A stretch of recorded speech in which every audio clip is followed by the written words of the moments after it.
2 years ago, I finally chose freedom over security and quit my job in corporate finance. I'd been with my company for almost 14 years. It was the only job I'd ever had since college, and I had no other job lined up. It was probably the scariest moment of my life, but also the most exciting. Since then, there's been a lot of highs and lows, a few regrets, and even a couple of revelations, and in this video, I'm gonna tell you all about them. Now, before I get into why I quit my job, I wanna thank all of you who voted on our poll that we put up a couple of weeks ago. And that poll asked, how often do you think about quitting your job? Of the over 330 of you who voted on that poll, 14% of you said what job, meaning you're either currently retired or unemployed. Of the remaining 86%, 39% of you said you think about quitting your job pretty much every day, and 34% of you said you think about quitting every once in a while. And that leaves the remaining 13% of you who lied.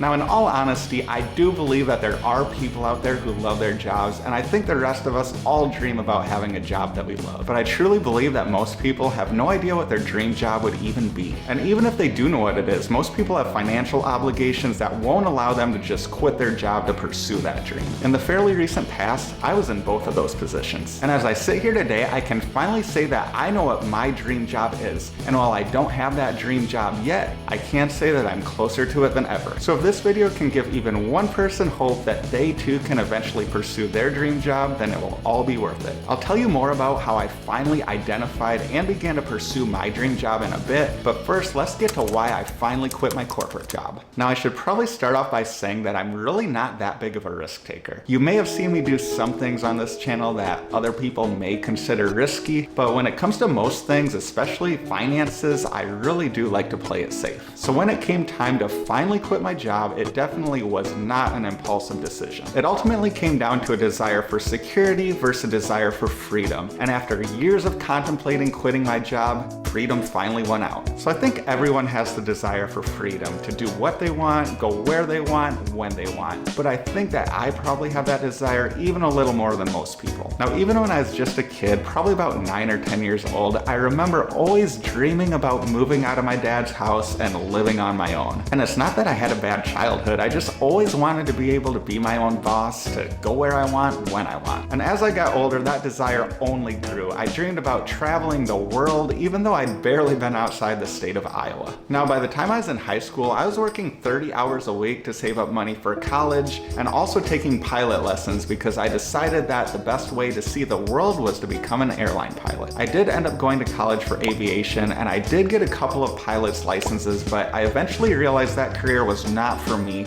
as I didn't want to have to be away from home for weeks at a time. Plus, I knew it would take years of low-paying pilot jobs before I'd be flying one of those big jets all around the world. So when I was 20 years old, I basically sold out and decided to follow the money. I'd always been good at math and with numbers, and while I definitely never had a passion for finance, I knew that a degree in finance likely would lead to a financially rewarding career. Fast forward a couple years, and I had my finance degree and accepted the first decent job that was offered to me and moved to Kansas City. Now, that first job as a credit analyst for a regional bank paid less than $40,000 a year, but when you grew up on a farm in the Midwest and worked several jobs through high school and college that paid less than $10 an hour, $40,000 sounded like a fortune. Of course, now that I had a car payment, student loan payments, and a bunch of other real-life bills, I quickly realized that $40,000 was not that much. So I did what so many people do. I followed the money. And over the course of about 14 years at that bank, I was promoted 7 times, all the way up to an assistant vice president title. But of those 7 promotions, I think I only took maybe 2 of them because I thought I'd actually like the work more.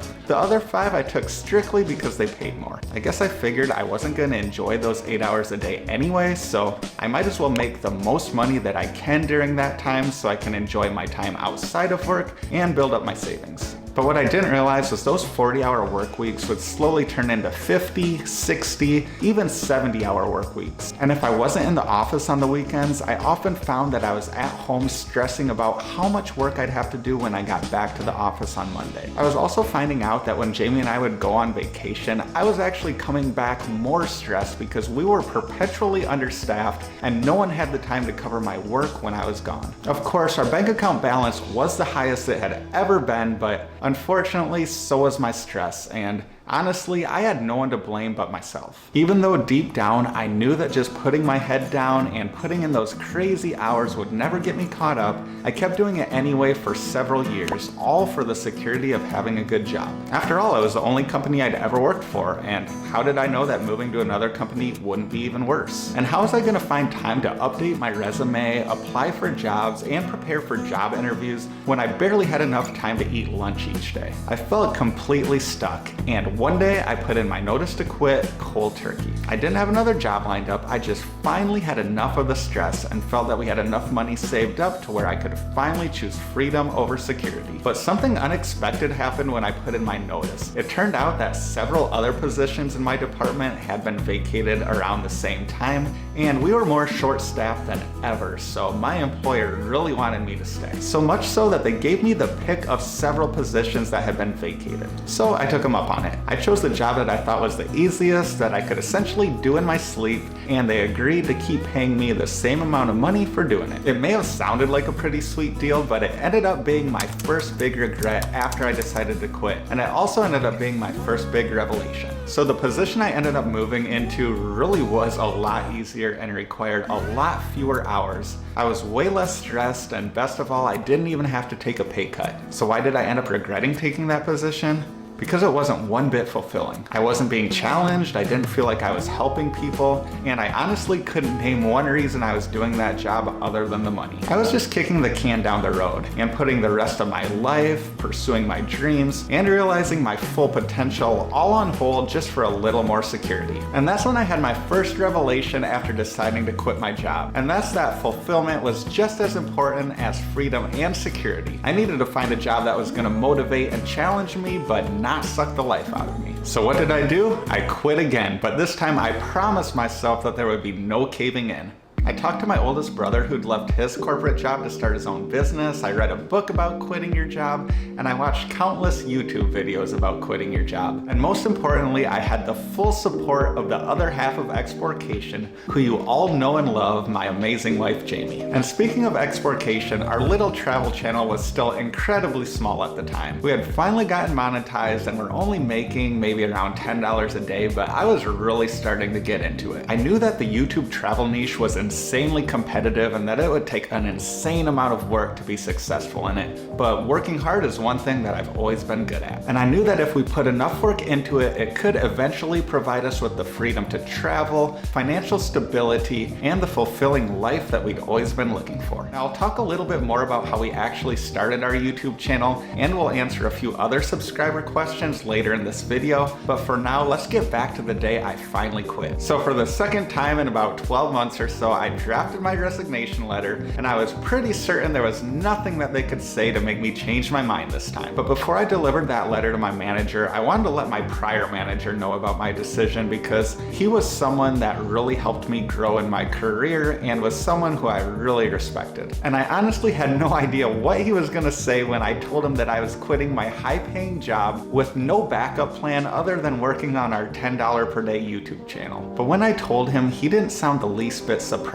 Instead, he told me that he had no doubt that whatever I put my mind to, I'd be successful at. And honestly, that gave me all the confidence in the world, and I still think back to that moment whenever I doubt myself. So Alan, I doubt you watch this channel, but if somehow you end up seeing this video, thank you so much for believing in me when I didn't even fully believe in myself. So after talking to Alan, I did put in my notice that day, and as expected, my manager did ask if there was anything they could do to make me stay. And to that, I confidently answered no, and that was that. A few weeks later, I worked my final day for the bank, and it was one of the most exciting and scary days of my life. Now, before I tell you about the 2 years after I quit that job, I do have to say that I am grateful for the almost 14 years that I spent with that company. I made a lot of good friends, I had some really great managers, and I did learn a lot. And while I can't say I loved or even liked my job for any of those 14 years, it did help position Jamie and I to where we had all our debt paid off, we had some savings built up, and I could finally focus almost all of my time on growing our YouTube channel. But with all that said, I am so happy that I'll never have to work in the banking world again. So even though I didn't have another traditional job lined up and our YouTube channel was making us almost no money at the time, I did have a plan, and I would recommend that anyone else who's considering quitting their job have one too. But like most plans, or at least my plans, things did not go quite as expected. So my plan was to take over all the video editing responsibilities on our channel. And since I'd now be working on editing full time, I thought we could maybe even start posting 2 videos per week. But I soon learned that video editing had quite the learning curve, and it was taking me about twice as long to edit a video as it would take Jamie. And after about a month after quitting my job, I realized that video editing alone was gonna be my full-time job, and I still hadn't even touched my resume. So the good news is all the work I was putting into our channel was starting to show results. Now I love to set goals, and after I finally quit my job, Jamie and I set several of them for our channel. And we decided that as long as our channel was continuing to meet those goals, I'd keep working on it full time. One of our goals was to double our channel's revenue within the first 6 months, and to our amazement, we met that goal within the first 2 months. Our channel continued to rapidly grow from there, and we were even briefly making over $40 per day, and at that point I had no doubt that I had made the best decision ever when I decided to quit my job. But after that reality set in, our views started to decline, and so did our revenue. And even though I was putting more work into the channel than ever, after about 7 months after quitting my job, our channel was only making around $15 per day. It's safe to say that that was one of my biggest low points. Not only was I starting to have some regrets about quitting my job, but I was also almost ready to give up on our YouTube dream altogether. But just as I was getting ready to polish up the resume, our channel started picking up again. And by around the 1-year anniversary after quitting my job, we were back up to making around $35 per day and gaining momentum. But after 1 year, not all was well, as a year of being self-employed had led to another big revelation. And that was that it wasn't my job's fault that I was being overworked and overstressed. Sure, we were constantly understaffed and had an endless stream of work, but no one was forcing me to work those long nights and weekends. Would I have gotten a slightly smaller bonus or less of a raise if I hadn't worked so hard? Probably, but I definitely wouldn't have gotten fired. I had realized that I was working all those extra hours and putting loads of stress on myself because that's just what I do, and now I was starting to do the exact same thing with our YouTube channel. But the difference now is that I knew all the stress and each extra hour of work was getting Jamie and I a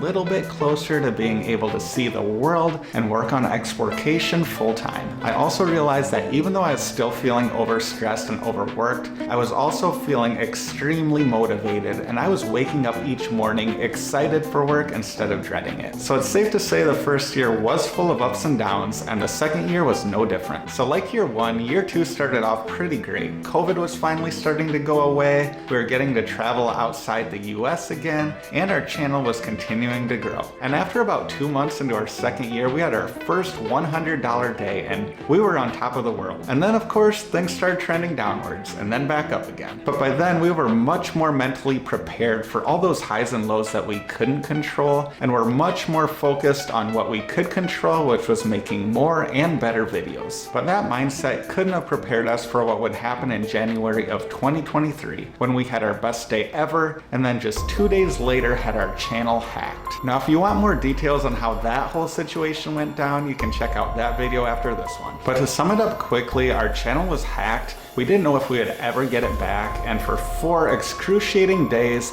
we really thought there was a chance that all of the work we'd put into our channel would be lost. And it was by far the lowest of lows that either of us had experienced since I quit my job. Thankfully, we did get our channel back, and while getting hacked definitely made us lose some momentum, our channel has recovered, as has my mental health. And now we're back to having some of the best days on our channel, and our dream appears to be closer than ever. I know there are going to be many more obstacles ahead, but I have never been happier about my decision to quit my job. Now, before recording this video, not only did we put up a poll about quitting your job, but we also asked for your questions for me about quitting my job. And we got really good ones that I'm gonna answer right now. So the first question is, did you have everything planned out prior to leaving your job, such as finances, healthcare, etc.? And I kind of already touched on this, but Jamie and I have both always been savers, and we've been working full time ever since we graduated college. So we were able to pay off off all of our debt and build up a decent financial cushion before I finally quit my job. Also, Jamie does actually like her job and has continued to work full-time, so thankfully I was able to get on her benefits plan. The second question is, what was your job? Did you enjoy it, and do you think you'd ever go back? I worked for a regional bank on the commercial real estate side, and I started off as a credit analyst, and over the course of almost 14 years, I worked my way up to a senior asset manager and an assistant vice president. Did I enjoy it? No. Would I ever go back?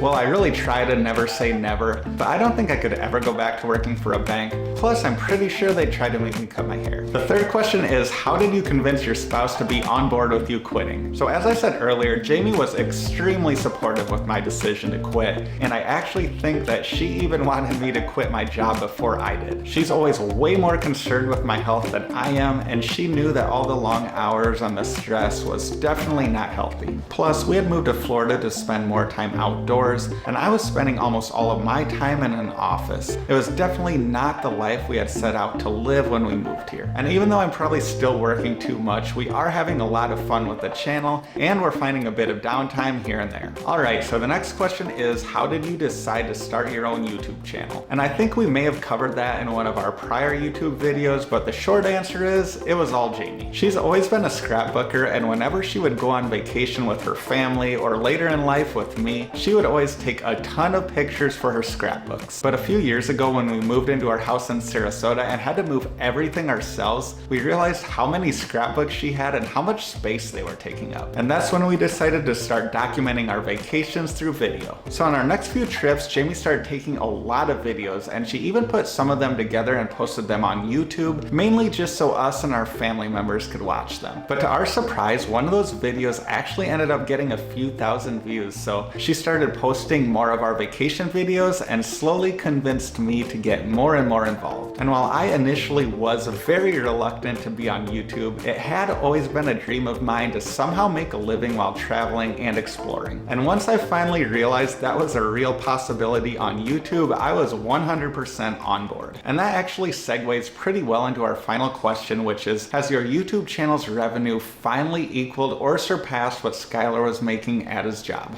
And the answer to that is still a hard no. However, if the channel does keep growing at the same rate it's grown at over the last 2 years, we do expect to be at that point within another year or so, which means it will have taken right around 3 years to get back to making what I was making before I quit. And our goal never has been to get rich on this channel, but we would absolutely love to make enough money to be able to explore Florida and the world and to share those adventures with all of you. Now, we know it's going to take so much more hard work, but without the hard work, a dream's always just going to remain a dream. Now that I've answered all the questions that our subscribers asked, I'm going to wrap this video up by answering one question that no one asked but might be thinking, and that is, should I quit my job? And my answer to that is maybe. Now, we all have financial obligations, and most people have a house, kids, pets, and honestly, a lot more obligations than Jamie and I do. And most people don't have the luxury to just quit their job to start a YouTube travel channel or pursue whatever their dream job may be.